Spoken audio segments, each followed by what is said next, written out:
Tardes. ¿Qué es el bullying? El bullying lo podemos definir como acoso entre pares. Nosotros utilizamos el término bullying, que viene de bully, que quiere decir matón. Es un término que viene del inglés. Pero el correcto tendría que ser abuso entre pares. Abuso entre pares. Exactamente. Okay. Si nosotros vamos a la década del 50 o a la década del 60, 70, podíamos saber lo que era el abuso doméstico, la violencia doméstica, y ahí en esa época el abuso doméstico no era visto, ni mal visto, ni nada, era algo que pasaba, simplemente era pasaba. El castigo de los padres a los chicos para ponerlos en pero línea. Pongámonos en la violencia de género, por ejemplo. Okay. Una señora podía no hacer la comida y el marido la golpeaba. Exacto. Y en ese momento, ¿qué pasaba? Una amiga le podía decir, uy, ¿por qué no le tenías la comida lista? Tal cual. En ese momento nosotros no podíamos ver que eso estaba mal, que esa persona estaba siendo abusada y que era muy nocivo para la persona. Hoy en día existe el bullying, que es lo mismo, pero entre pares. Entre pares y en el colegio. En el colegio, estamos hablando, existe también en el trabajo, existe en todas partes. Nosotros vemos, emerge como síntoma en la sociedad en las escuelas, donde están los niños. Pero también tenemos situaciones así en el trabajo y en muchos otros lugares. Sí. ¿Cómo se para esto en los colegios? ¿Se puede parar? Sí, se puede parar. Hay programas efectivos que paran el bullying. ¿Cómo se hace? Primero, lo que estamos haciendo ahora, brindándole un espacio de reflexión y de poder entender que existe este problema y cuál es la dinámica del problema. Una vez que la sociedad entienda que el problema es grave, lo vamos a poder ver. El problema es que los adultos siempre justifican. Si usted habla con los profesores, dicen, bueno, pero son cosas de chicos. Exactamente. Si hablan con las madres, ahí escuchamos a una mamá, dice, son cosas de chicas. Sí, sí. Son peleas de nenas.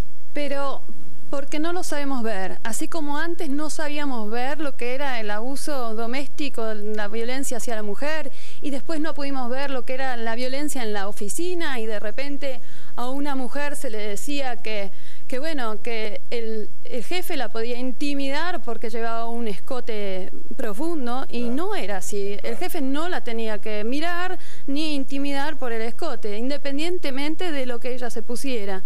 Lo mismo está pasando con el abuso escolar, entre pares en el colegio. ¿Y qué tendrían que hacer los directores de los colegios, los profesores? Primero, ¿cómo pueden manejar este tipo de situaciones? Primero yo creo que tienen que entender que es un problema que traspasa a toda la sociedad, está presente en todas las escuelas. Okay. Cuando podamos ver que el problema está presente en todas las escuelas, vamos a poder hacer algo. Porque si no nos sentimos estigmatizados, entonces nadie lo quiere ver. No quiere verlo ni la gente, ni los padres del que hostigan, ni los padres de la víctima. Los padres de la víctima lo ven, pero tampoco le dan demasiada importancia. No entienden que eso lleva a una situación de síndrome de estrés postraumático o cosas peores, como por ejemplo el suicidio adolescente. ¿Se llega hasta ahí? Exactamente, sí. Pero la angustia de ese adolescente que es víctima... Exactamente. ¿Provoca o llega a ese punto? Puede, porque para que haya una situación de bullying no quiere decir que es un conflicto entre pares. No es algo donde hay siempre un desbalance, un desequilibrio del poder, donde el bully, que es el hostigador, tiene poder sobre algo, sobre la víctima. Y va a elegir una víctima y lo va a hacer a propósito, independientemente de la víctima, sí. Porque la víctima no tiene por qué tener algo específico como para bullearlo. Sí. Es decir, hay una persona que quiere adquirir más poder. Es una persona que tiene poder y además tiene ascendencia sobre otro resto del grupo para no necesariamente la tiene a la ascendencia, sino que la busca tener. Él busca tener poder y monta un acto, monta una escena específica para poder sostener ese poder. Eso es lo que quiere hacer. Ahora, en un colegio, ¿qué hay que hacer? ¿Separarlos? Bueno, en un colegio primero hay que ver qué es lo que pasó. Hay que ver cuál fue la situación y qué los llevó a esa situación. primero hay que evaluar si es una situación de bullying o no, porque el bullying tiene que darse en el tiempo, como antes usted decía, una tortura sistemática. Sistemática, claro. No es una cosa de una sola vez. No, claro. Es algo que va pasando durante el tiempo. Durante el tiempo el chico va generando esta angustia y este problema. Y después lo que pasa, que es muy grave, es esta situación de este colegio donde el que es hostigado es el que se tiene que ir porque no tiene seguridad en el colegio. No le pueden brindar la suficiente seguridad. ¿Usted sugeriría sancionar al hostigador o al grupo de hostigadores? Y mire, eso está muy discutido. Hay leyes en Estados Unidos con respecto a esto.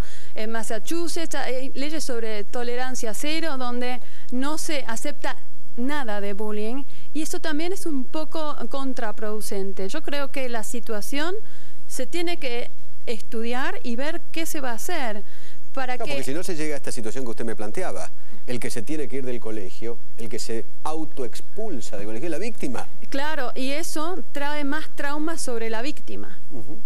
Es muy grave para la víctima. Es muy grave. Entonces, lo que hay que buscar es, primero, que el bully, que es el hostigador, se pueda meter adentro de la situación y pueda entender qué es lo que está pasando. Porque... ¿Y qué responsabilidad tiene el padre del hostigador? El padre del hostigador muchas veces no sabe que su hijo es hostigador. También tenemos que entender que una situación de violencia como esta que pasó en este colegio es algo que tiene que ver con muchos factores. No es solamente la situación del colegio, puede ser que venga de algún otro tipo de violencia y puede ser también que lo estén... Intrafamiliar. Sí, pero también hablemos de los medios, ¿no? Porque nosotros lo que vemos por la televisión, lo que vemos, lo que nos mandan por internet, nosotros estamos expuestos a eso todo el tiempo. Los chicos están... ¿Puede ser entonces que estas chiquitas que golpearon a otra hayan visto a través de internet o por la televisión que, mira qué fácil que es pegarle a alguien? Exactamente, porque hasta se grabaron y lo suben. Lo suben. Ahora, hay que ver cuál es nuestra responsabilidad de estar pasándolo, ¿no? Todo el tiempo, por la televisión. Sí. Hasta dónde informamos y hasta dónde formamos y les enseñamos a hacerlo. Ajá. ¿Usted qué sugeriría? ¿Qué sugeriría? No pasarlo. En realidad yo creo que la gente tiene que estar informada, pero que no se diera tantas veces, ¿no? Porque en la medida que uno repite, les enseña a hacer las cosas de esa manera. Ok.